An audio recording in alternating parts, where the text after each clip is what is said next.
سورۃ الکہف بسم اللہ الرحمن الرحیم الحمد للہ الذی انزل علی عبدہ الکتاب ولم یجعل لہ عوجا۔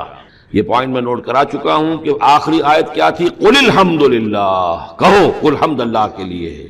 یہ آخری آیت تھی سورہ بنی اسرائیل کی، اور سورہ کہف کی آیت شروع ہو رہی ہے الحمد للہ الذی، گویا کہ اس حکم کی تعمیل جو ہے اس سے آغاز ہو رہا ہے اس سورہ مبارکہ کا۔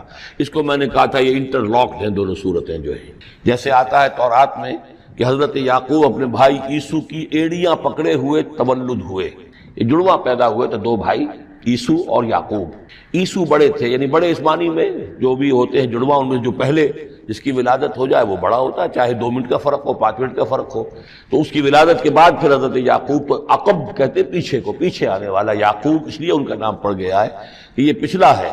جو پہلا تھا وہ عیسو تھا، عیسو کے بارے میں کچھ معلوم نہیں ان کی اولاد وغیرہ کدھر گئی، بہرحال وہ ایک علیحدہ بحث ہے۔ تو اسی طریقے سے یہ سورہ کہف جو ہے گویا کہ سورہ بنی اسرائیل کی ایڑیاں پکڑے ہوئے قرآن مجید میں وارد ہو رہی ہے۔ اس میں آپ دیکھیے الحمدللہ الذی انزل علی عبدہ، وہی اللہ تعالیٰ نے اللہ کے اپنے رسول کی جو نسبت ہے اس کو عبد کے نمایاں کیا ہے، کتاب نازل کی ولم یجعل لہ عوجا، اور اس میں کوئی کجی نہیں رکھی، قیما، سیدھی، ٹھیک ٹھیک، روشن، مبین، لینذر بأسا شدیدا۔ اب یہ ہے لفظ جو بہت زیادہ غور کرنے کے قابل ہے۔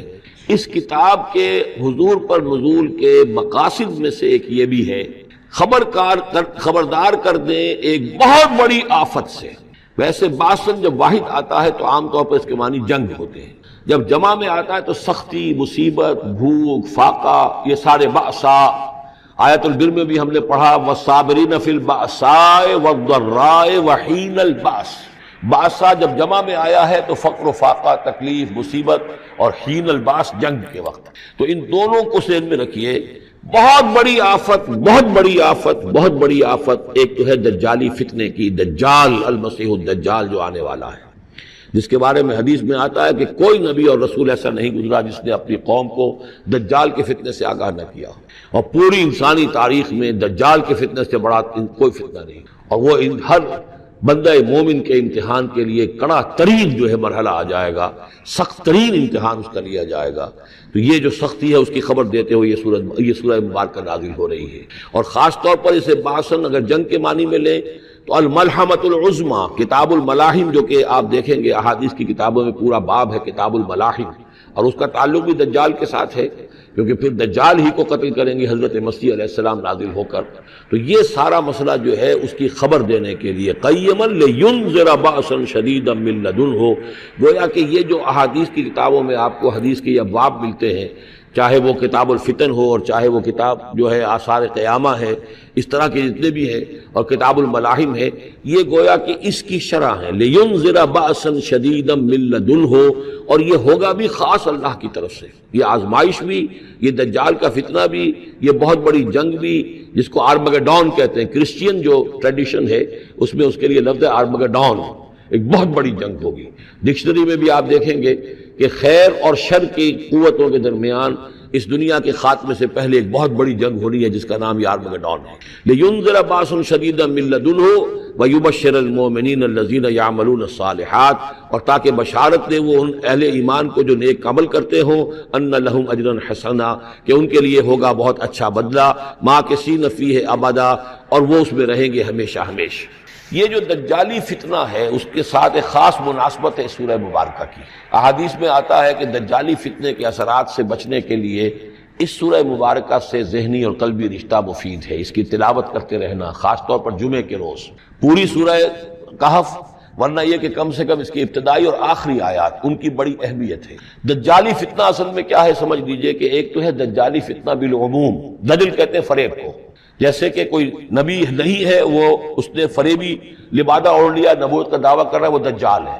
تو اس طرح کی تو حضور نے فرمایا ہے کہ 30 دجال پیدا ہوں گے، انہی میں سے ایک ہمارے زمانے کے اندر جو ہے یہ غلام احمد قادیانی بھی تھا، وہ دجال تھا، جس نے کہ اعلان کیا کہ میں نبی ہوں جبکہ وہ نبی نہیں تھا۔ تو فریبی بنا ہوا جس نے کہ ملمہ اپنے اوپر چڑھایا ہوا ہے۔ اسی طریقے سے دجالی فتنہ یہ جو ہے اس پوری دنیا میں اس وقت جو فتنہ ہے وہ یہ ہے کہ مادہ پرستی کا اتنا غلبہ ہو چکا ہے ذہنوں کے اوپر، افکار کے اوپر، لوگوں کے نظریات کے اوپر، لوگوں کے اخلاق کے اوپر، لوگوں کے اقدار جو ہیں، ویلیوز جو ہیں اس کے اوپر، کہ وہ آخرت کو بالکل بھول گئے، اللہ کو بھول گئے، اسباب کے اندر گم ہے، مسبب الاسباب سے ذہول ہو گیا، دنیا ہی دنیا ہے، آخرت کو بھولے ہوئے ہیں، مادہ ہی مادہ ہے، روح سے کوئی سروکار ہی نہیں۔ یہ ہے بالعموم جس کا نام دجالی فتنہ ہے، کہ حقیقت کے اوپر پردہ پڑا ہوا ہے، آخرت پر دنیا کا پردہ پڑا ہوا ہے۔ یہ دنیا جو ہے در حقیقت کیا ہے؟ وَمَا الْحَيَاةُ الدُّنْيَا إِلَّا مَتَاعُ الْغُرُورِ، یہ دھوکے کا سامان ہے۔ اصل زندگی کو اس نے ڈھانپا ہوا ہے، ہم نے یہ سمجھ لیا کہ زندگی یہی ہے، اسی کے لیے بھاگ دوڑ محنت صبح و شام، اسی کے مستقبل کی فکر ہے، لیکن اصل زندگی اس کی کوئی فکر ہی نہیں ہے۔ باقی ایک دجال جو ہے جو آئے گا، وہ معاملہ احادیث کے اندر بھی بڑی طوالت کے ساتھ ہے، اور اس میں کافی پیچیدگیاں بھی ہیں، بعض چیزیں جو ہیں ایک دوسرے سے کچھ مختلف بھی ہیں، اس میں پھر اہل علم کو بہرحال مطابقت پیدا کرنی پڑتی ہے۔ میں نے جہاں تک اپنی کوشش کی ایک رائے تک میں پہنچا ہوں، لیکن ابھی میں اسے بیان نہیں کر رہا ہوں۔ بہرحال دجالی فتنے کی خبریں موجود ہیں بہت شدت کے ساتھ، اور اس صورت کا پڑھنا جو ہے اس میں بہت مفید ہے۔ اس صورت کے مضامین کا دجالی فتنہ بالعموم سے کیا تعلق ہے، وہ تو اس ہم دورہ ترجمہ دوران کے اس کے دوران بھی آپ کو معلوم ہو جائے گا، لیکن اس کے جو خاص بڑے مباحث ہیں، خاص طور پر یہ کہ ایک ہمارے بہت بڑے عالم گزرے ہندوستان میں اس صدی کے آغاز میں، مولانا مناظر حسن گیلانی، انہوں نے اس میں باقاعدہ کتاب لکھی ہے، آپ کو مل جائے گی بازار میں بھی، اصحاب کہف کے جو کا معاملہ سورہ کہف کے مباحث ہیں ان کے۔ میں نے اس کو اپنی ایک تقریر کے اندر کسی خطاب جمعہ میں سورہ کہف کے مضامین کا خلاصہ بیان کیا تھا، جس کا عنوان ہے دنیا کی حقیقت۔ ظاہر بات ہے تفاصیل زیادہ جو ہیں وہ میرے لیے ممکن نہیں ہے کہ اس دورہ ترجمہ کے دوران بیان کر سکوں۔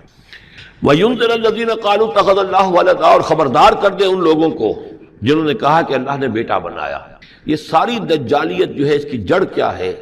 مسیحیت، جو موجودہ مسیحیت ہے، جو حقیقت میں مسیحیت نہیں ہے، پالزم ہے، جس کی بنیاد تثلیث پر ہے کہ اللہ کا بیٹا بنا دیا حضرت مسیح علیہ السلام کو، اور انہیں کفارہ بنا دیا تمام جو بھی مان لے ان کو ان کے گناہوں کا، پیش کی معافی ہے ان کے گناہوں کی جو حضرت مسیح پر ایمان لے آئے، اور نمبر 3 شریعت ساقط کر دی، اور نمبر 4 سارا اختیار جو ہے وہ پوپ کے ہاتھ میں دے دیا گیا کہ تم جو چاہو جس چیز کو چاہو حلال کرو، جس چیز کو چاہو حرام کر دو۔ ان چیزوں نے مل کر نفس مذہب کو اس قدر قابل نفرت شے بنا دیا کہ یورپ کے عوام کے اندر مذہب کے خلاف شدید نفرت پیدا ہو گئی۔ چنانچہ اس کے بعد جب مسلمانوں کے زیر اثر وہاں پر علم پھیلا ہے، ہسپانیہ کی یونیورسٹیوں سے علوم اور فنون جو ہیں، یہ فرانس اور اٹلی اور جرمنی کے نوجوان آتے تھے، اور وہاں آ کر وہ قرطبہ اور غرناطہ اور طلیطلہ کی یونیورسٹیوں سے پڑھ کر جاتے تھے، تو ان کے زیر اثر جو ایک ریفرمیشن شروع ہوئی، اصلاح مذہب، اور ایک رینائسنس، تحریک احیاء العلوم، وہ جو اصل تو تحریک تھی اس بات کی کہ انسان علم کی طرف دوبارہ رجوع کرے، لیکن یہ کہ وہ علم جب آگے بڑھا ہے تو وہاں پہ عیسائیت کے خلاف جو رد عمل تھا اس کی وجہ سے اس میں مذہب کی دشمنی جو ہے اس تحریک کے اندر خود بخود شامل ہو گئی۔ تو مذہب سے بیزاری، روحانیت کا انکار، آخرت سے بالکل بے پرواہی اور اس کا بھی انکار، اور خدا ہے یا نہیں ہے اس سے کوئی سروکار نہیں، یہ جو اس تہذیب کے اصل میں اثرات بنے ہیں سارے، یہ اسی غلطیوں کا یہ اثرات ہیں، نتائج ہیں کہ جو عیسائی مذہب کے اندر جو یہ تحریفات کر کے جو غلطیاں کی گئی ہیں، اس کو یہاں کہا گیا ہے کہ ان لوگوں نے کہ جنہوں نے یہ عقیدہ ایجاد کیا، ما لہم بہ من علم، ان کے پاس اس کے لیے کوئی علمی سند نہیں ہے، ولا لآبائہم، نہ ان کے آباء و اجداد کے پاس کوئی سند تھی، کبرت کلمۃ تخرج من افواہہم، بہت بڑی بات ہے جو ان کے منہ سے نکل رہی ہے، بہت بڑی گستاخی ہے جو یہ اللہ تعالیٰ کی شان میں کر رہے ہیں، ان یقولون الا کذبا، یہ نہیں کہہ رہے مگر جھوٹ، سراسر سیدھا سفید جھوٹ بول رہے ہیں، فلعلک باخع نفسک علی آثارہم، تو اے نبی شاید کہ آپ اپنے آپ کو ہلاک کر لیں گے ان کے جو اثرات پڑنے والے ہیں، عیسائیت کے اس غلط عقیدے کے جو نتائج برآمد ہوئے ہیں، جب یہ نتائج ظاہر ہوں گے تو وہ اتنے سنگین ہوں گے، فلعلک باخع نفسک، کہ ان کے احساس سے اور ان کے ادراک سے شاید کہ آپ اپنے صدمے سے اپنے آپ کو ہلاک کر لیں، ان لم یؤمنوا بہذا الحدیث اسفا، اگر یہ لوگ اس حدیث پر، اس قرآن پر، یہ بات جو بتائی جا رہی اس پر ایمان نہ لائے، اس پر ایمان نہ لائے، اپنے اس غلط عقیدے پر قائم رہے، اس غلط مذہب کو انہوں نے برقرار رکھا، تو اس کا جو رد عمل ہوگا نوع انسانی پر، اور اس سے تاریخ انسانی اور انسانی ثقافت جس غلط رخ پر پڑے گی، جو دجالیت کا فتنہ اسے جنم لے گا، ان تمام چیزوں کے اثرات سے شاید آپ کو اتنا صدمہ ہو کہ فَلَعَلَّكَ بَاخِعٌ نَفْسَكَ عَلَىٰ آثَارِهِمْ إِن لَّمْ يُؤْمِنُوا بِهَٰذَا الْحَدِيثِ أَسَفًا إِنَّا جَعَلْنَا مَا عَلَى الْأَرْضِ زِينَةً لَّهَا، ہم نے زمین کے اوپر جو کچھ ہے اسے اس کا گہنا بنا دیا ہے، بناؤ سنگھار بنا دیا ہے، زینت بنا دیا ہے۔ یہ آپ نوٹ کر لیجئے، لفظ زینت اور زمین میں اس کی زیبائش اور آرائش، یہ اس سورہ مبارکہ کا عمود ہے، یعنی اس کو اتنا کھبا دیا ہے نگاہوں میں اللہ نے کہ آخرت سے خود بخود انسان غافل ہو جاتا ہے۔ یہ پردہ پڑ گیا ہے، چمک دمک ہے، یہ کاریں ہیں، یہ بلڈنگیں ہیں، یہ کوٹھیاں ہیں، یہ عالیشان عمارتیں ہیں، یہ کیا کچھ اس کی جو یوں سمجھیے پومپ اینڈ شو جو ہے اس وقت دنیا کا، اور ظاہر بات ہے امریکہ میں جا کر دیکھیے تو جو کچھ یہاں دیکھ رہے ہیں اس سے 10 گنا 100 گنا 1000 گنا آپ کو نظر آئے گا، عقلیں دنگ ہو جاتی ہیں۔ نتیجہ کیا نکلتا ہے کہ انسان یہ سمجھتا ہے کہ اصل شے یہی مادہ ہی ہے، اصل ہدایت پہ یہی لوگ ہیں، یہی لوگ ہیں صحیح معنی میں کہ جنہوں نے واقعتاً علم حاصل کیا ہے، لہذا ان کی غلط تہذیب، ان کا غلط تمدن، ان کے تمام غلط ثقافت کے معاملات کے بھی ہم اسی طریقے سے پیروی کر رہے ہیں۔ یہ سارا مسئلہ جو ہے وہ اس لیے ہے کہ یہ چمک دمک دنیا کی جو زیبائش اور آرائش، اس سے ہم متاثر ہیں۔ انا جعلنا ما علی الارض زینۃ اللہ، جو کچھ زمین کے اوپر ہے اسے ہم نے اسے اس کے لیے بناؤ سنگھار بنا دیا، لنبلوہم، تاکہ ہم آزمائیں ان کو، ایہم احسن عملا، کون ہے ان میں سے اچھے عمل کرنے والا۔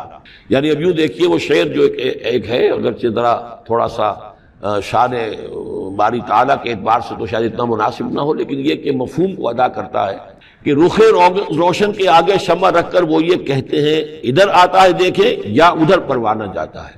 ایک طرف ذات باری تعالیٰ ہے اور ایک طرف یہ دنیا ہے، اس کی چمک دمک ہے۔ اب یہ پروانہ جو ہے یہ انسان، اس کا امتحان ہے، آیا یہ اللہ اور آخرت کی طرف جا رہا ہے یا دنیا کی طرف اور دنیا کی زیبائش اور آرائش کی طرف جا رہا ہے۔ جو زیبائش اور آرائش کی طرف چلا گیا وہ گیا، وہ تباہ و برباد ہو گیا، فقط خسر خسرانا مبین۔ اور جس نے اس دنیا کی زیبائش اور آرائش اس سے منہ موڑ کر وہ جو حقیقت جو اصل حسن ازلی ہے اللہ تعالیٰ کا، اور اس کا جو جلال اور کمال ہے، اور جو آخرت کی نعمتیں ہیں ان کو اختیار کر لیا، وہ کامیاب ہو گیا۔ تو امتحان اتنا ہی ہے کہ رخ روشن کے آگے شمع رکھ کر وہ یہ کہتے ہیں ادھر جاتا ہے دیکھیں یا ادھر پروانہ آتا ہے۔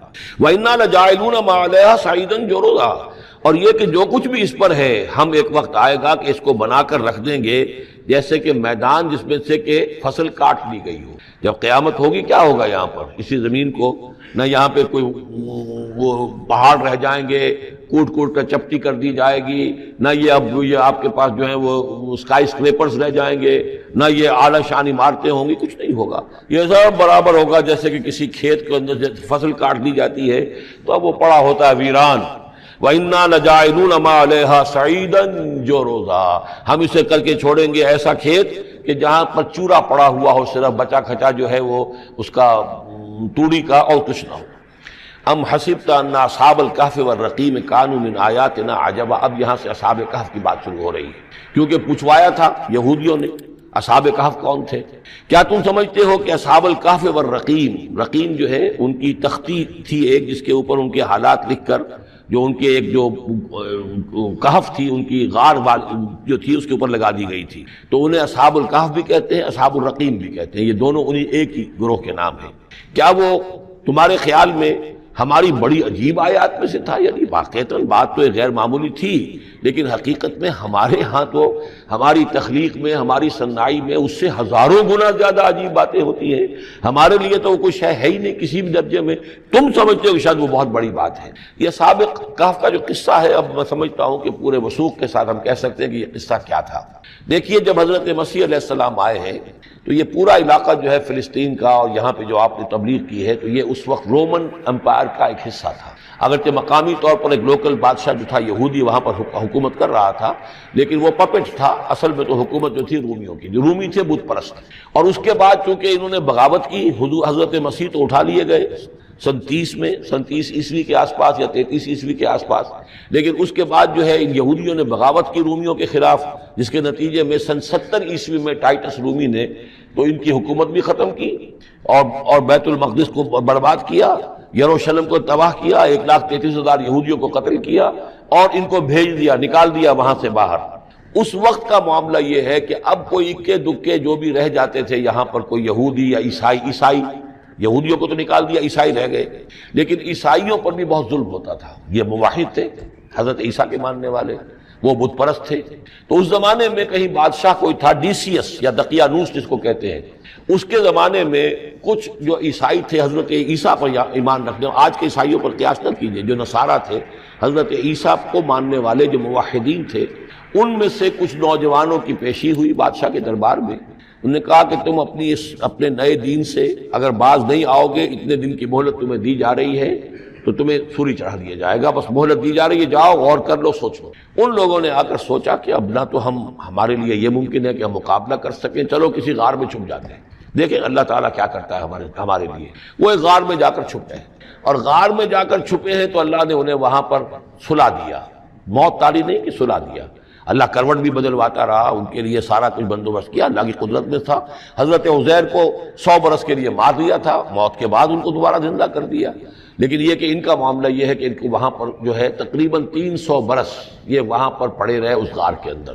غار کی شکل کچھ خاص ایسی تھی کہ ادھر آنا جانا لوگوں کا تھا ہی نہیں، اور یہ ہے جو موجودہ ترکی کے علاقے میں شہر ایفسس ہے، اس کے آس پاس ہیں اس طرح کے غار، جیسے ایجنٹا کے غار ہندوستان کے مشہور ہیں، ایسے ہی وہاں بھی غاروں کا سلسلہ ہے، اور ہیں بھی وہ ایسے کہ ان کے دہانے جو ہیں وہ ہے شمال کی جانب، تو دھوپ ان میں براہ راست نہیں جاتی، صرف یہ کہ ریفلیکٹڈ لائٹ تو آتی ہے لیکن یہ کہ براہ راست دھوپ نہیں جاتی، تو ایک طرح کا اندھیرا سا اس کے اندر، ٹوائی لائٹ جسے آپ کہہ لیں، وہ رہتا ہے سارا دن۔ وہاں پر یہ 300 برس تک سوتے رہے۔ اس 300 برس کے عرصے میں یہ ہوا کہ رومن امپائر جو ہے اس نے خود عیسائیت اختیار کر لی۔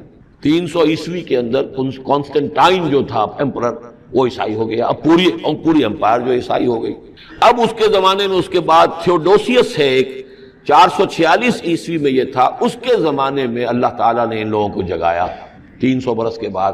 اب یہ سمجھ رہے ہیں کہ وہی زمانہ ہے، وہی کفار کی حکومت ہے، وہی مشرکین ہے۔ اب انہوں نے ڈرتے ڈرتے اپنے کسی ایک آدمی سے کہا بھائی جاؤ یہ لے کے سکہ لے کر جاؤ، چاندی کا، کچھ نہ کچھ کھانے پینے کے لیے لے کر آؤ، دیکھنا لیکن اس طرح ہو کہ ہمارا پتہ نہ چل جائے کہ ہم یہاں چھپے ہوئے ہیں۔ وہاں جو گئے انہوں نے وہ سکہ جو پیش کیا، اور کہا یہ سکہ تمہارے پاس کہاں سے آیا؟ یہ تو بہت پرانا سکہ ہے، تو 400 سال پرانا، 300 سال پرانا سکہ کہاں سے لے آئے تمہیں کوئی خزانہ ملا ہے؟ بہرحال اس حوالے سے اب وہ جو ہے وہ پکڑے گئے، ان کی حالت جو ہے وہ جو بات سامنے آ گئی۔ لیکن جب بات سامنے آ گئی تو اب ان کا بہت وہ عزت کی گئی، اس لیے کہ اب تو جو ان کا مذہب تھا در حقیقت پوری مملکت کا مذہب وہی ہو چکا تھا، تو صورتحال تو تبدیل ہو چکی ہے۔ پھر یہ کہ اس کے بعد تفصیل معلوم نہیں ہے کہ غالباً وہ جا کر اپنی اسی غار میں وہ سو گئے ہیں، یا دوبارہ اللہ نے ان پر وہیں پر موت طاری کر دی ہے، اس کا دروازہ بند کر کے اور اس پر ایک تختی لگا دی گئی ہے۔ یہ اصحاب کہف ہے۔ گبن کی جو ہے decline and fall of Roman empire, اس میں بھی یہ 7 سلیپرز، 7 سونے والے، ان کی کہانی موجود ہے۔ یہ چیز جو ہے گویا کہ رومن لٹریچر کے اندر موجود تھی، اس کا جو ذکر موجود تھا، اور قرآن مجید میں یہ امتحاناً سوال کیا گیا حضور سے، تو اس کا جواب دیا گیا کہ یہ 300 برس تک کچھ لوگوں کو سلا دینا، یہ اللہ تعالیٰ کے نزدیک تو کوئی بڑی بات نہیں ہے، تمہارے نزدیک ام حسبت ان اصحاب الکہف والرقیم کانوا من آیاتنا عجبا اذ ابى الفتية الى الکہف، جبکہ وہ نوجوان آئے اپنے اس غار میں، فقالوا، اور انہوں نے کہا ربنا آتنا من لدنک رحمتا، پروردگار اب خاص اپنے خزانہ فضل سے ہمارے لیے رحمت کا بندوبست فرما، وہیئ لنا من امرنا رشدا، اور ہمارے لیے ہمارے معاملے کے اندر جو ہے وہ کوئی عافیت کا بندوبست فرما۔ فضربنا علی آذانہم، تو ہم نے تھپکی دے دی ان کے کانوں پر، فی الکہف سنین عددا، اسی وہ غار کے اندر جو ہے وہ سوتے رہے کئی سال۔ ابھی یہاں اس بات کو نہیں چھیڑا کتنے سال، سنین عددا، متعدد سال وہ سوتے رہے۔ ثم بعثناہم، پھر ہم نے انہیں اٹھایا، لنعلم ای الحزبین احصیٰ لما لبثوا امدا، تاکہ ہم دیکھیں کہ 2 گروہوں میں سے کس کو صحیح معلوم ہے کہ کتنے عرصے وہ وہاں رہے تھے۔ اس کا ذکر آگے آ جائے گا 2 گروہوں سے مراد کیا ہے۔ اور تیسری اہم ترین آیات کیا ہے؟ آیات قرآنیہ۔ ان تینوں میں گہرا ربط ہے، آیات آفاقی، آیات انفسی، آیات قرآنی۔ ان میں تدبر کے ذریعے، غور و فکر کے ذریعے انسان ایمان حاصل کرے، یہ ٹاپ کا ایمان ہے، یہ انٹلیکچوئلز کا ایمان ہے، یہ صدیقین کا ایمان ہے۔ نمبر 2، ایک ایمان ہے عوام کے لیے، اس کے 2 راستے ہیں۔ نمبر 1، صاحب یقین کی صحبت، جس کے اندر یہ ایمان پیدا ہو چکا ہو، آپ اس کے قریب رہیے، اگر بھٹی کے سامنے بیٹھیں گے حرارت پہنچے گی، اگر آپ برف کی سل کے قریب ہوں گے ٹھنڈ پہنچے گی. صاحب امین صاحب ایمان کی صحبت اختیار کریں گے ایمان سراغ کرے گا. یہ ہے عوام کے لیے صحبت. کونوا مع الصادقین، ان کی صحبت اختیار. تیسرا ذریعہ ہے جو ہمارے لیے خاص طور پر جو مسلمان پیدا ہوئے ہیں. اب ایک بچہ ہے 7 سال کا، آپ نے نماز پڑھنے کی عادت ڈال دی، پڑھ رہا، اگرچہ غیر شعوری عمر سے شروع کر دیا اس نے، روزہ رکھتا ہے، 9 برس کا ہو گیا روزہ رکھنا شروع کیا. یہ اعمال جو ہیں ان سے بھی ایک یقین پیدا ہوتا ہے. جیسے یقین سے عمل پیدا ہوتا ہے ایسے ہی عمل سے بھی یقین پیدا ہوتا ہے. جب مداومت کرتے رہیں گے اس پر تو اس سے بھی ایک یقین کی کیفیت انسان میں پیدا ہو جاتی ہے. سورہ حجرات میں جو بحث آئی ہے اس کے آخر میں یہی ہے کہ اے نبی یہ بدو جو دعوے دار ہے ایمان کے، یہ آپ پر احسان دھر رہے ہیں. یمنون علیک ان اسلموا قل لا تمنوا علی اسلامکم بل اللہ یمن علیکم ان ہداکم للایمان ان کنتم صادقین. یہ آپ پر احسان دھر رہے ہیں کہ ایمان لے آیا. نبی ان سے کہیے مجھ پر اپنے ایمان کا کوئی احسان نہ دھرو، اپنے اسلام کا، بلکہ اللہ تم پر احسان دھرتا ہے کہ اس نے تمہیں ایمان کے راستے پر ڈال دیا ہے. جب اسلام پر آ گئے ہو تو عمل کرتے رہو گے. ان تطیعوا اللہ ورسولہ، اگر عمل کرتے رہو گے تو اس عمل کے ذریعے سے بھی تمہارے اندر ایمان پیدا ہو جائے گا. تو یہ 3 راستے ذہن میں رکھیے. جو عوام ہے غور و فکر، سوچ بچار، اس کی صلاحیت نہیں یا مواقع نہیں، ان کے لیے یہ 2 راستے ہیں، یقین بذریعہ عمل اور یقین بذریعہ صحبت. یہاں سے اٹھا رہے ہیں لوگوں کو، بار بار یہیں آ جاتے ہیں، لیکن ان کو دقت ہوتی. یہاں پہ کوئی صاحب پہلے سے روک دیا کرے نا جو بعد میں گڑبڑ ہوتی ہے. تو ایک ایمان ہے انٹلیکچوئلز کا، صدیقین کا، جن کو قرآن کہتا ہے اولو الالباب الذین یعقلون ان فی خلق السماوات والارض واختلاف اللیل والنہار لآیات لأولی الالباب. ہوش مندوں کے لیے، عقل مندوں کے لیے، غور و فکر کرنے والوں کے لیے، اصحاب دانش و بینش کے لیے ہماری کائنات میں ہماری نشانیاں ہیں. غور کرو اور ہمیں پہچانو، خود اپنے اندر جھانکو اور ہمیں پہچانو. اور ہماری یہ آیات جو ہیں ہمارے کلام کی، اس کی آیات جو ہیں ان میں وہ ایمان رچا بسا ہوا ہے. ان پر غور کرو، غوطہ زنی کرو. قرآن میں ہو غوطہ زن ہے مرد مسلمان. یہ ہے ٹاپ کا ایمان، یہ ہے اصل وہ ایمان کہ جو مطلوب ہے. اب باقی حضرات جو ہیں ان کے قریب رہیں گے، ایمان حاصل کر لیں گے، اور جو اعمال اللہ نے بتائے ہیں ان پر عمل کرتے رہیں گے، ایمان حاصل. اب دوسری بات کی طرف آئیے. نفاق سے کیسے بچا جائے اس کے لیے بھی 3 عمل ہیں. پہلی چیز، اور 2 چیزیں تو وہ ہیں کہ جو سورہ منافقون ہی کے دوسرے رکوع میں بیان ہوگی. پریونشن کیسے ہوگی، بچو گے کیسے؟ دوام ذکر، اللہ کو یاد رکھو. یا ایھا الذین آمنوا لا تلہکم اموالکم ولا اولادکم عن ذکر اللہ ومن یفعل ذلک فاولئک هم الخاسرون. دل کو غفلت میں مت آنے دو. دل غافل ہوگا شیطان کا ڈیرا بن جائے گا. وہ دوام ذکر میں، البتہ یہ ذہن میں رکھیے کہ دوام ذکر کا ذریعہ کیا ہے، اس میں مغالتے ہیں لوگوں کو. جو سب سے بڑا ذکر ہے اس کو بھولے ہوئے ہیں، اور جو تیسرے چوتھے نمبر کا ذکر ہے اس کو سمجھ بیٹھے ہیں کہ بس یہی ذکر ہے. سب سے بڑا ذکر، مجسم ذکر قرآن ہے. الذکر انا نحن نزلنا الذکر وانا له لحافظون. وہ الذکر کون سا ہے؟ قرآن. اسی کو فرمایا، میں نے وہ آیت سنائی تھی کہ لوگ تنزیہ کہتے تھے یا ایھا الذی نزل علیہ الذکر انک لمجنون.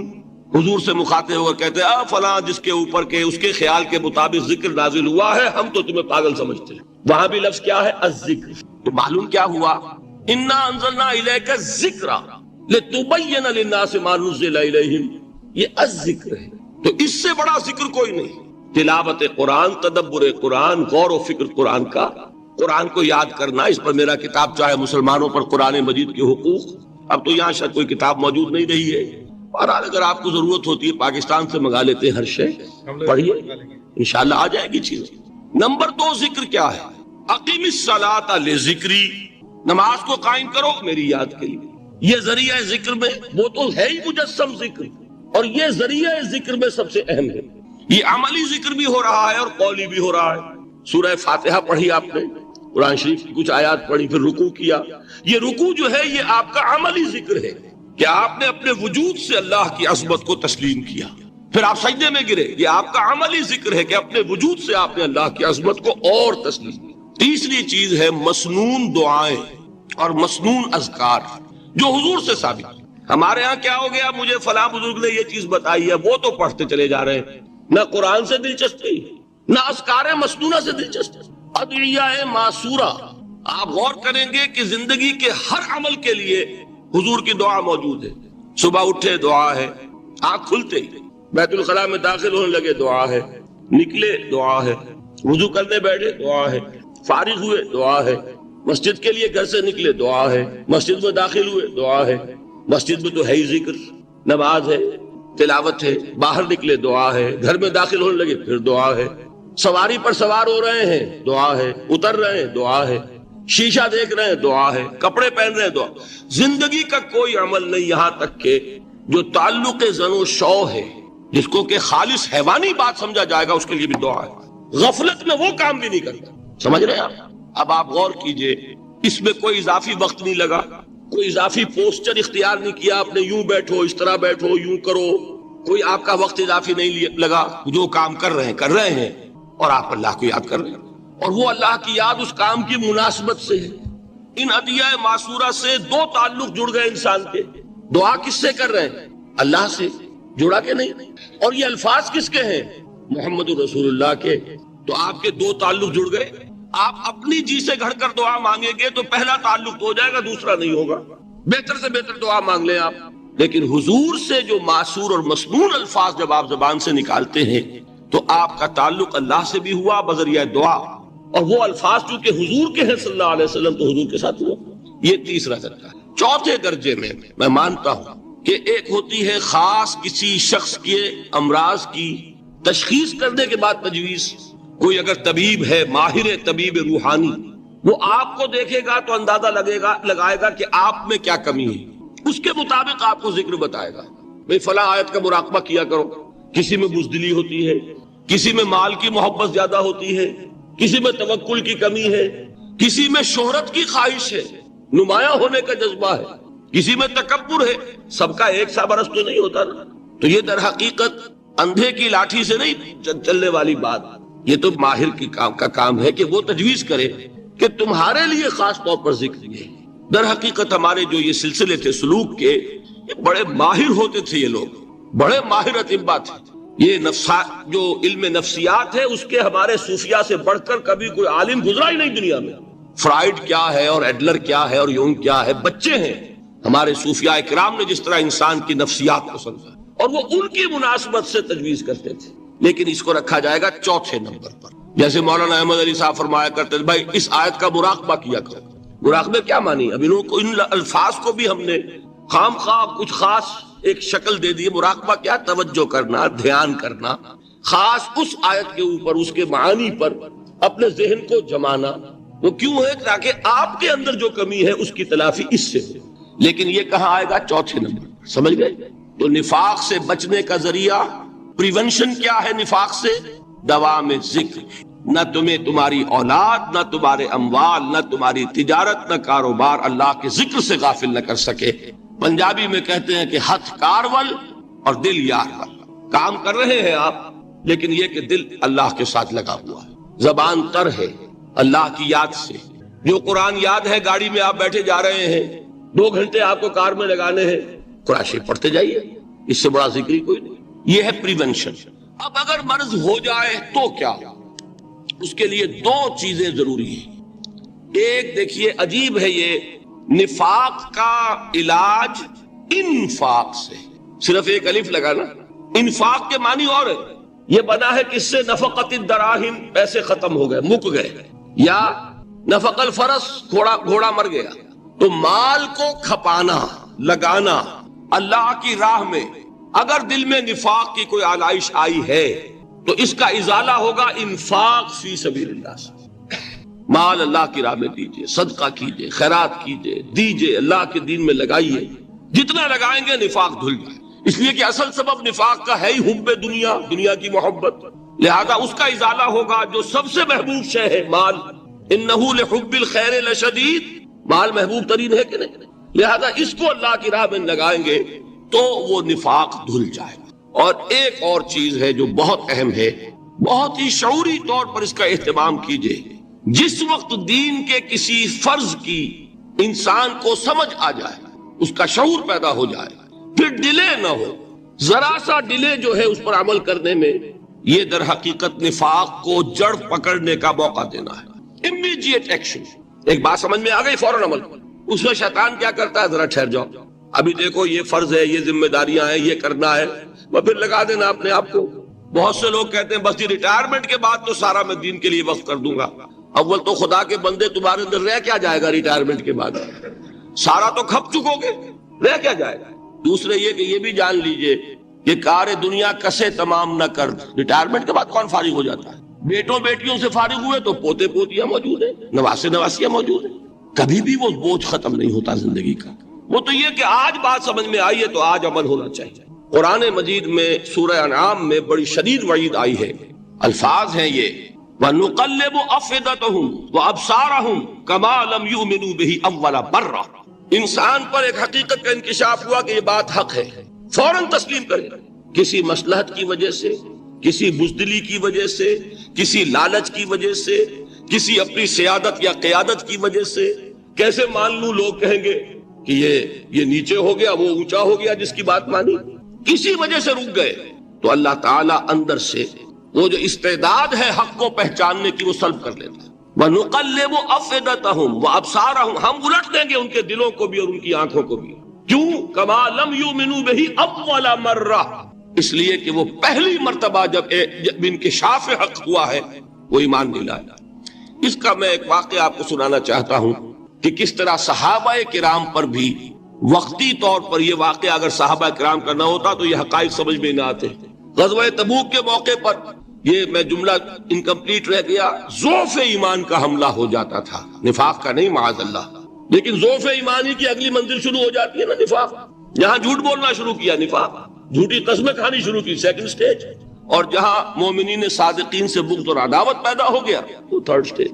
تو وہ ضعف ایمان کا کیسے ہوتا ہے یہ حضرت کعب ابن مالک نے بڑی تفصیل سے بیان کیا ہے.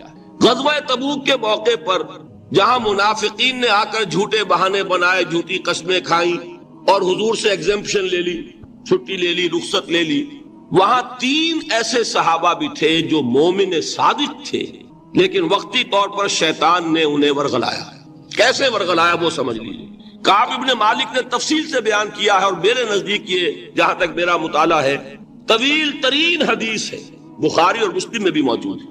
حضور جب واپس آئے ہیں اور اب آپ نے ایک ایک کو بلایا. جن لوگوں نے تو پہلے جھوٹی قسمیں کھا لی تھی ان کو تو بلانے کی ضرورت نہیں تھی، لیکن کچھ لوگ ایسے بھی تھے کہ جنہوں نے ایگزمپشن بھی نہیں لی تھی اور گئے بھی نہیں تھے. اب ان کو آپ نے ایک ایک کر کے پیشی ہوئی. آپ کیوں نہیں گئے تھے؟ تو اب جو منافقین تھے ان میں سے انہوں نے اس موقع پہ جھوٹی قسمیں کھا لی. خدا کی قسم حضور ہم تو بالکل تیار تھے، پوری میں نے تیاری بھی کر لی تھی، پورا ارادہ تھا، یہ وقتی طور پر یہ مصیبت مجھ پر آ پڑی. جس نے قسم کھائی انہوں نے کہا اچھا ٹھیک ہے جائیے.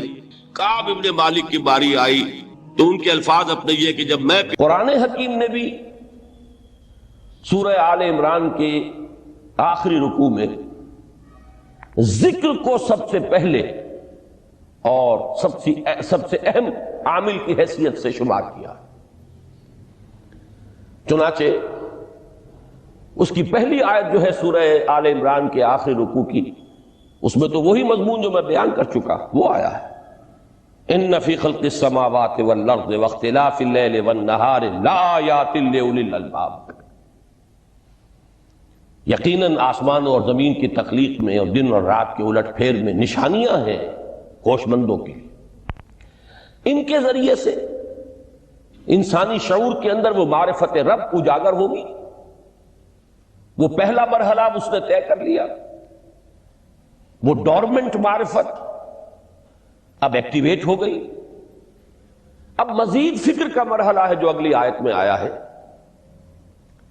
الذین یذکرون اللہ قیاما وقعودا وعلی جنوبہم ویتفکرون فی خلق السماوات والارض ربنا ما خلقت ھذا باطلا سبحانک فقنا عذاب النار.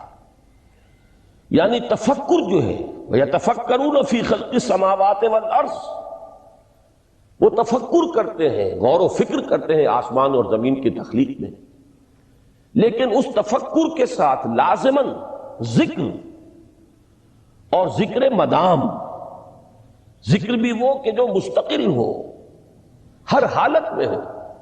الذین یذکرون اللہ قیاما وقعودا وعلی جنوبہم، وہ لوگ کہ جو اللہ کو یاد رکھتے ہیں، اللہ کا ذکر کرتے ہیں، کھڑے ہوئے بھی، بیٹھے ہوئے بھی، اور اپنے پہلوؤں کے بل یعنی لیٹے ہوئے بھی۔ اب ان تین کے سوا تو کوئی پوزیشن انسان کی نہیں ہے، اسی کا نام ہے دوام ذکر۔ اور اس کے ساتھ اگر وہ تفکر کرتے ہیں تو ان کا فکر اگلی منزل تک پہنچتا ہے۔ تو پہلی شے تھی فکر انسانی کی صحیح رخ پر مزید پیش قدمی اور پیش رفت، اور اس کے لیے لازم ہے ذکر و فکر کا امتزاج۔ دوسری چیز کو لیجئے عمل کی درستی۔ اس عمل کی درستی کے لیے اللہ تعالی کے ساتھ ایک گہرے تعلق کی ضرورت ہے، اس لیے کہ صبر کی بحث میں یہ مضامین شاید آپ کے سامنے آ گئے ہوں کہ صبر، جہاں مصیبت پر صبر ہوتا ہے، تکلیف پر صبر ہوتا ہے، اللہ کے احکام پر جمنا یہ بھی صبر ہے، نفس کی خواہشات کی باغ کو تھام کر رکھنا، کھینچ کر رکھنا یہ بھی صبر ہے، اور استقامت کسی شے پر قائم رہنا یہ بھی صبر ہے۔ تو عمل صحیح پر استقامت کے لیے وَاصْبِرْ وَمَا صَبْرُكَ إِلَّا بِاللَّهِ، اس صبر کی سب سے اہم جو بنیاد ہے، اس کا جو سب سے بڑا ذریعہ ہے، اس کا جو سب سے بڑا سہارا ہے، وَمَا صَبْرُكَ إِلَّا بِاللَّهِ، اس کے لیے ضرورت ہے ایک گہرے تعلق کی کہ اللہ کے ساتھ ایک ایسا تعلق برقرار رہے جو نہ صرف گہرا ہو بلکہ دائم و قائم ہو، مسلسل۔ ذرا ظہول ہوگا تعلق مع اللہ میں، ذرا کمی آئے گی، شیطان کا وار کاری ہو جائے گا۔ اسی کو حضور نے حدیث میں یوں تعبیر کیا ہے تمثیلاً کہ جو دل اللہ کی یاد سے غافل ہے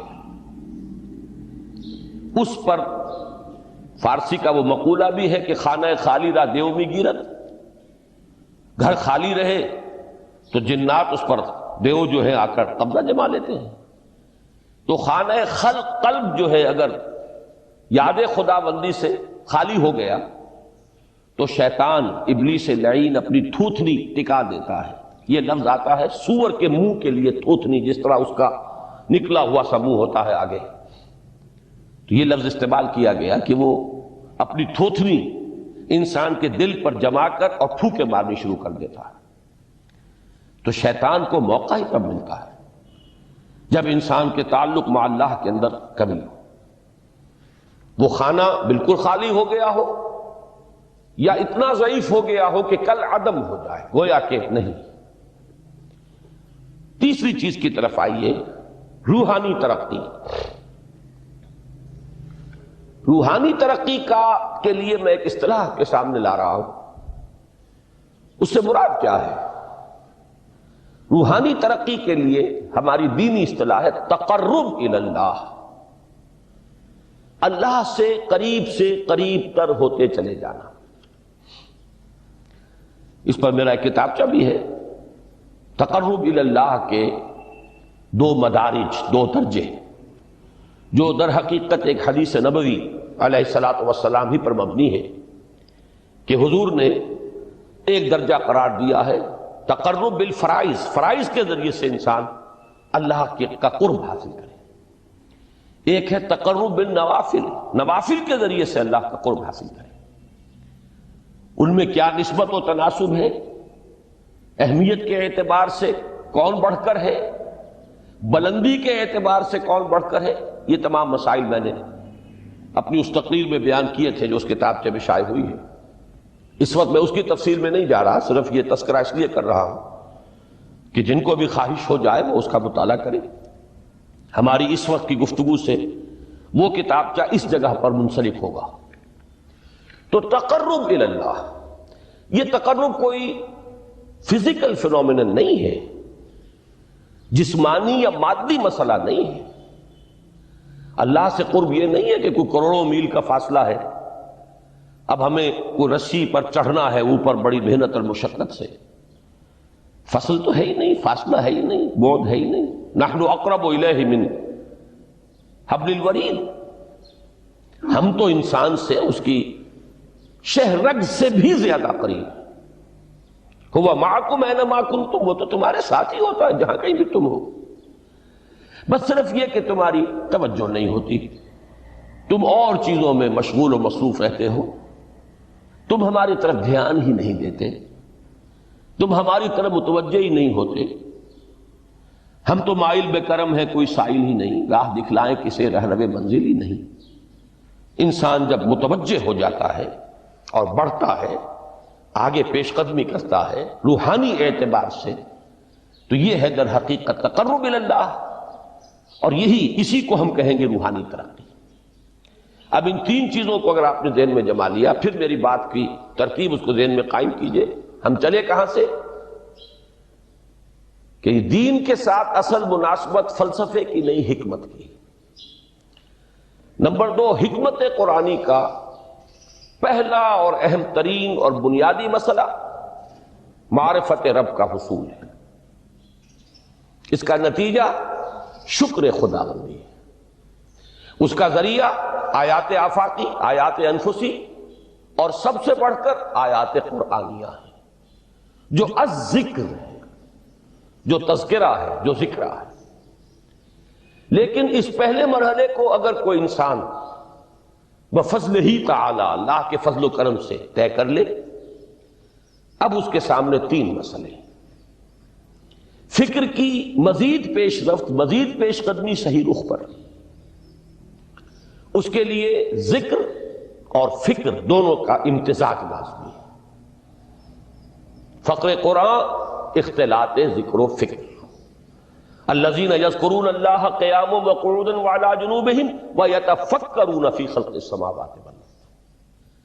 دوسری شے عمل کا درست رہنا، نہ افراط و تفریط ہو، عدم توازن ہو، نہ انسان نفس سے مغلوب ہو جائے، نہ انسان جذبات کی رو میں اندھا ہو جائے، نہ انسان ماحول سے مرعوب ہو کر متاثر ہو جائے.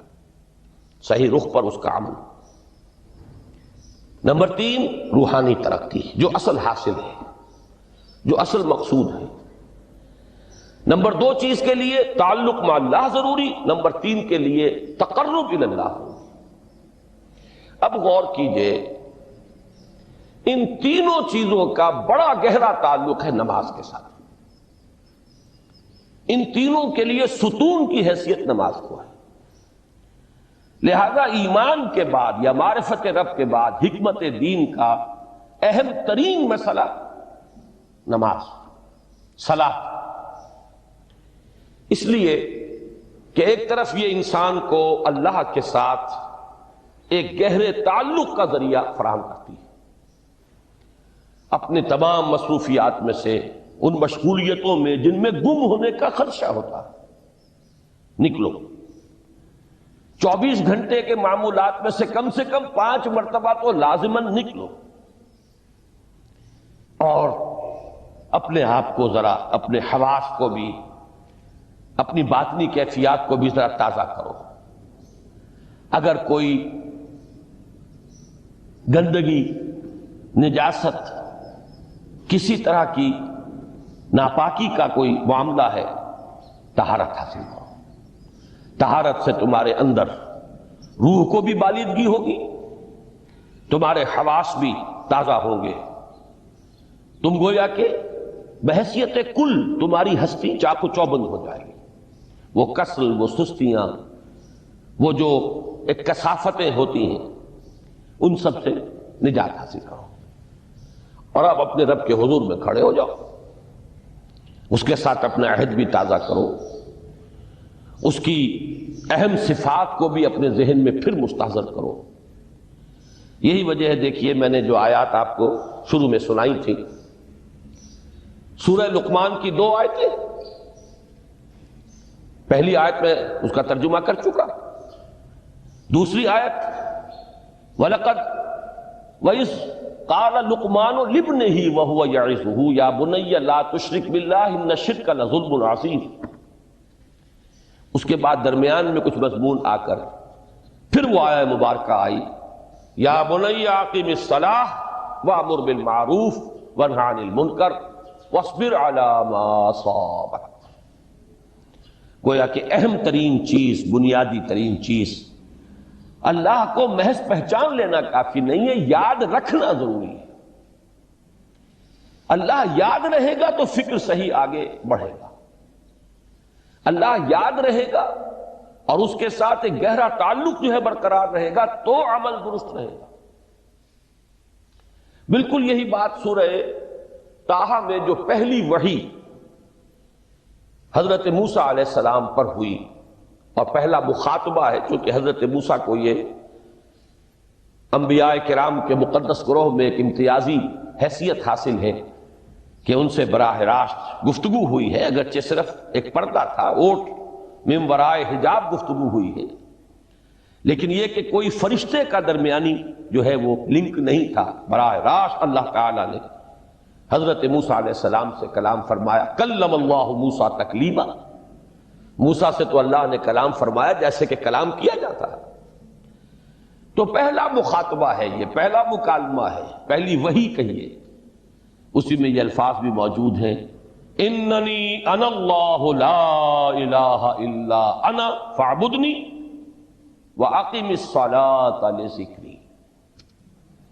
یہ گویا کہ حکمت قرآنی کا ایک بہت بڑا خزانہ ہے یہ آیت مبارکہ، کہ خود حضرت موسیٰ علیہ السلام کو جو ہدایت دی جا رہی ہے، میں ہوں، میں اللہ، اننی انا اللہ لا الہ الا انا، میرے سوا کوئی معبود نہیں، فاعبدنی، بس میری بندگی، میری عبادت، میری پرستش، میری محبت، اس کو اختیار کرو۔ وَأَقِمِ الصَّلَاةَ لِذِكْرِي، اور نماز کو قائم رکھو میری یاد کے لیے۔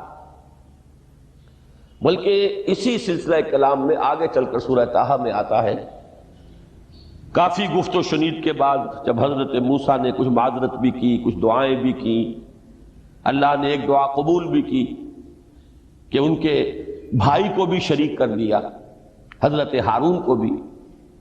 اس کے بعد پھر جب فرمایا کہ اب جاؤ فرعون کی طرف، تو اس میں فرمایا وَلَا تَنِيَا فِي ذِكْرِي، اور دیکھنا یہ جو عظیم مشن تمہارے کندھے پر آ گیا ہے، بڑا بھاری اور کٹھن ایک فرض ہے جو تم پر عائد ہو گیا ہے، اس کے لیے سب سے بڑی تمہارے پاس جو قوت کا ذریعہ ہے وہ نماز ہے۔ اقیم فلا تنیا عن ذکری، میری یاد میں کبھی غفلت نہ کرنا، اس میں کبھی کوئی کمی نہ آنے دینا۔ جیسا کہ میں نے عرض کیا تھا کہ جیسے ہی وہ تعلق جو ہے کمزور پڑتا ہے یا منقطع ہو جائے معاذ اللہ، تو پھر انسان گویا کہ شیطان کے لیے ایک لقمہ تر بن جاتا ہے۔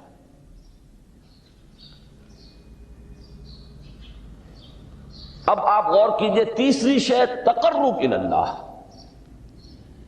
اس کے حوالے سے بھی جو فرائض اور نوافل کی بات ہے اس کو اس وقت ذہن سے نکال کر یہ سمجھیے کہ اس میں نماز کا کیا مقام ہے، اس لیے کہ نماز فرض بھی ہے، نماز نفل بھی ہے، وہ تو ان دونوں میں شریک ہو جائے۔ اب اس کو لفظ صلاۃ کے حوالے سے آپ ان دونوں چیزوں کو سمجھیے۔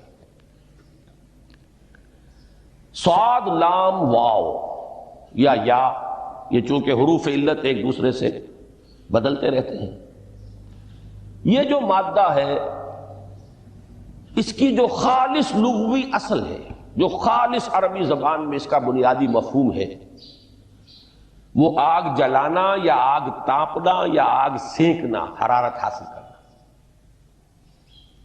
لہذا بار بار آتا ہے جہنم کے ذکر میں، اسلوہا، اب جلو اس میں، تاپو اس کو، یہ سینکے گی تمہیں۔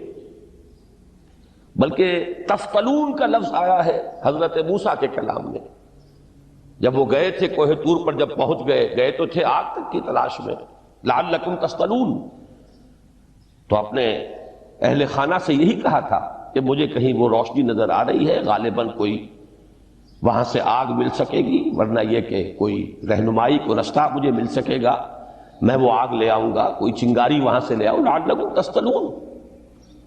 تاکہ تم، اب یہ اصطلاح در حقیقت باب افتعال ہے، اور یہ تے یہاں پر توئے کی شکل اختیار کر گئی، تا نے توبن کی صورت اختیار کی صاد کی وجہ سے۔ بہرحال اس کا سب سے بنیادی مفہوم جو ہے وہ ہے تاپنا، سکائی حاصل کرنا، حرارت۔ اس کے حوالے سے سمجھ لیجئے کہ سب سے بنیادی تعلق اس کا جو ہے وہ روح کے ساتھ ہے۔ روح میں محبت خداوندی کی آگ اگر ٹھنڈی پڑ گئی ہو، اگر محبت خداوندی کی حرارت میں کمی ہو رہی ہو، تو اس کو اثر نو، جس کو کہ میں آج سوچ رہا تھا تو ایک لفظ ذہن میں آیا کہ جیسے بیٹری اس کو ریچارج کیا جاتا ہے، اسی طریقے سے روح کے اندر محبت خداوندی کی اس حرارت کو اثر نو تازہ کرنا، یہ ہے در حقیقت نماز کا اصل مقصد۔ اس لیے کہ اس لفظ کا بنیادی مفہوم، اصل لغوی مفہوم تو یہ،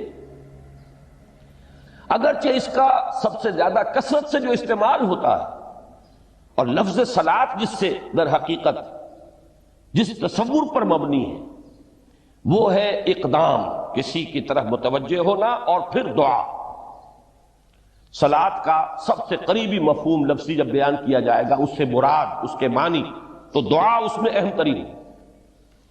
کسی کی طرف توجہ کرنا، مناجات کرنا، گفتگو کرنا، مخاطبہ، مکالمہ، دعا، یہ در حقیقت صلاۃ کا سب سے بڑا اصطلاحی مفہوم ہے۔ لیکن جو اس کا مادہ ہے، صاد لام واو یا صاد لام یا، اس کا اصل مفہوم جو ہے وہ تاپنا، حرارت حاصل کرنا۔ تو ان دونوں کے حوالے سے عرض کر رہا ہوں، وہ تاپنا اور حرارت حاصل کرنا وہ ہے روح کے اعتبار سے۔ وہ جو کہا اقبال نے کہ بجھی عشق کی آگ اندھیر ہے، مسلمان نہیں راہ کا ڈھیر۔ یہ عشق کی آگ جب بجھ جاتی ہے، در حقیقت یہی تو انسان کی روحانی موت ہے۔ جب یہ نہ رہے تو چاہے منطق میں بہت انسان ماہر ہو، مجھے اقبال کا ایک شعر یاد آیا ہے تقابل کرتے ہوئے، ایک انسان محکوم اور ایک انسان حر، آزاد انسان، ان کی نفسیات میں جو بنیادی فرق علامہ اقبال نے مختلف مواقع پر بیان کیے ہیں۔ محکوم ہے بیگانہ اخلاص و مروت، ہر چند کے منطق کی دلیلوں میں ہے چالاک۔ تو منطق کی دلیلوں میں انسان چالاک ہو جائے اور وہ لغت ہائے حجازی کا وہ ایک خزانہ بن جائے، اسے تمام الفاظ کے معنی یاد ہو، وہ بڑے مسائل فقہ کے اسے ازبر ہو، جزیات، بے انتہا جزیات جو ہیں وہ مستحضر ہو، فلسفے کے بڑے بڑے مسئلے اس نے حل کر لیے ہوں، لیکن اگر روح میں وہ اللہ کی محبت کی آگ نہیں ہے، وہ تپش نہیں، بجھی عشق کی آگ اندھیر ہے، مسلمان نہیں راہ کا ڈھیر۔ اسی کے حوالے سے آج مجھے یاد آیا تھا کہ وہ جو بڑی سادہ سی ایک نظم ہے، اللہ تعالیٰ سے دعا یا رب دل مسلم کو وہ زندہ تمنا دے، اس میں بھی جو الفاظ آئے ہیں جو روح کو گرما دے اور قلب کو تڑپا دے، یہ ہے اصل جو مقصود ہے نماز کا۔ اور یہی وہ چیز ہے جیسا کہ میں نے عرض کیا تھا کہ نگاہوں سے اوجھل، یہ پہلو سامنے ہے ہی نہیں، دوسرا پہلو سامنے ہے اور وہ بھی میرے نزدیک بہت اہم ہے، بہت بنیادی ہے، اس میں کوئی شک نہیں، لیکن یہ ہے بلند ترین منزل کہ تقرب الی اللہ، اس کے لیے در حقیقت یہ کس لیے درکار ہے؟ روح کے اندر عشق کی حرارت اور گرمی تازہ ہوتا ہے۔ بسا اوقات یہ اندر دب جاتی ہے، جیسے انگارہ ہوتا ہے آگ کا، اس کے اوپر خاک اور راکھ آ جاتی ہے، اندر کچھ ہوتی ہے، آگ دبی ہوئی سمجھ، آگ بجھی ہوئی نہ جان، اس دبی ہوئی آگ کو پھر ایک شعلہ بنانا، پھر اس کے اندر ایک حیات تازہ پیدا کرنا، یہ ہے نماز کا اہم ترین اور بلند ترین مقصد۔ لیکن اس کے ساتھ ہی اس نماز میں ذکر ہونا، اس کا یہ ذکر ہے، اور ذکر کی جب میں فہرست بیان کیا کرتا ہوں، بہت سے حضرات کے سامنے ہوگا کہ ذکر کا در حقیقت مفہوم ہے استحضار اللہ فی القلب. ہمارے ہاں غلطی سے جو ذرائع ذکر ہے انہیں ذکر قرار دے دیا گیا ہے. نماز ذکر نہیں ہے، نماز ذکر کا ذریعہ ہے. اقیم الصلاۃ لذکری، نماز قائم کرو میرے ذکر کے لیے. یہ اللہ اللہ کہنا یا ادعیہ معصورہ جو حضور صلی اللہ علیہ وسلم کی مسنون دعائیں ہیں، انہیں اپنے تمام معمولات دنیاوی کے ساتھ ساتھ ان دعاؤں کو بھی انسان پڑھتا رہے، اللہ سے دعا کرتا رہے، یہ تمام ذرائع ذکر ہیں. سبحان اللہ الحمدللہ الحمدللہ، اس کا آپ ورد کیجئے، یہ بھی ذریعہ ذکر ہے. حقیقت میں ذکر ہے استحضار اللہ فی القلب، اللہ کو دل میں لے آنا، اللہ کو دل میں حاضر کر لینا. اصل میں تو ترجمہ ہوگا، لیکن حاضر جاننا، یہ کیفیت جو ہے انسان کو حاصل ہو جائے. اب اس کے حوالے سے ذرا بات سمجھیے کہ ایک تو میں عرض کر چکا ہوں مجسم ذکر تو قرآن ہے، لہذا ذکر کی فہرست جب آپ کریں گے ذرائع ذکر تو ان میں سب سے پہلے قرآن آئے گا، اس لیے کہ وہ ہماری حکمت کے پہلے مسئلے کو حل کر رہا ہے، بنیادی مسئلہ، اہم ترین مسئلہ. دوسرے نمبر پر ذکر جو ہے، اب اس کے لیے کچھ اصطلاحات جو میرے مختلف دروس میں شاید آپ کے سامنے بعد میں آئیں یا پہلی آ چکی ہوں، ان کے حوالے سے میری بات سمجھیے. ایک ذکر غیابی ہے، تھرڈ پرسن میں، صیغہ غائب میں اللہ کی یاد کرنا. اللہ اکبر اللہ اکبر اللہ اکبر. ابھی اللہ اکبر جو ہے یہ جملہ اسمیہ خبریہ ہے، ایک حقیقت کی تکرار آپ کر رہے ہیں، اللہ سب سے بڑا ہے، اللہ سب سے بڑا ہے. سبحان اللہ سبحان اللہ سبحان اللہ. یہ در حقیقت ذکر غیابی ہے کہ آپ اس میں مخاطب نہیں ہیں اللہ سے. ایک ذکر خطابی کہیں یا ذکر حضوری کہیں، جس میں مکالمہ ہوتا ہے، جس میں گفتگو ہوتی ہے. تو نماز در حقیقت ذکر حضوری اور ذکر خطابی کی بلند ترین شکل ہے. اس لیے میں نے عرض کیا تھا کہ نماز کے لفظ یا صلاۃ کے لفظ، یہ اصطلاحی معنی جو اکثر و بیشتر کیے جاتے ہیں، وہ ہے دعا.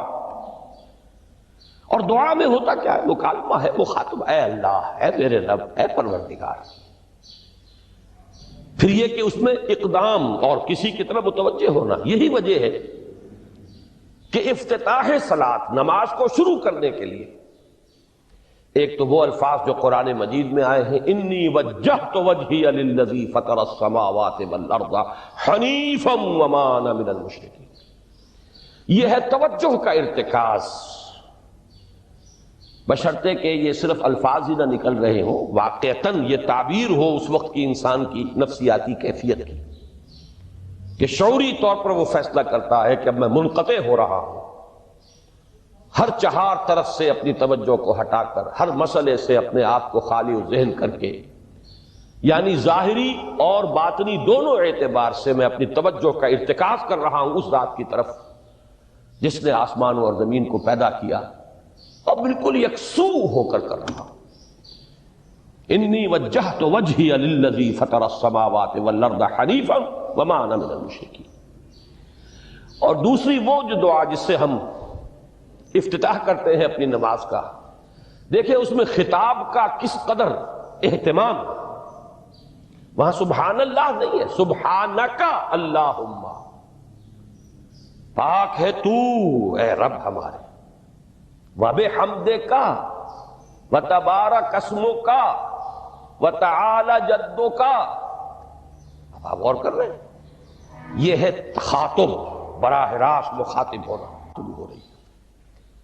تو سب سے پہلی بات تو یہ ہوئی کہ ذکر کی ایک شکل ہے ذکر غیابی، دوسری ذکر حضوری، اور ذکر حضوری یا ذکر خطابی کی بلند ترین منزل، بلند ترین اس کا ذریعہ نماز. اس کو ایک پہلو سے اور سمجھ لیجئے. سورہ فاتحہ جب پھر ہم پڑھتے ہیں، جسے الصلاۃ کہا گیا ہے، جو لب لباب ہے، خلاصہ ہے، اس میں پھر تدریجاً غیاب سے حضور کی طرف پیش قدمی ہوتی ہے. الحمدللہ رب العالمین الرحمن الرحیم مالک یوم الدین، یہ ذکر غیابی ہے، اس میں ابھی خطاب نہیں آیا، یہ وہی جملہ اسمیہ ہے۔ کل تعریف اس اللہ کے لیے ہے جو تمام جہانوں کا پروردگار ہے، مالک ہے، جو رحمان ہے، رحیم ہے، جزا و سزا کے دن کا مختار و مالک ہے۔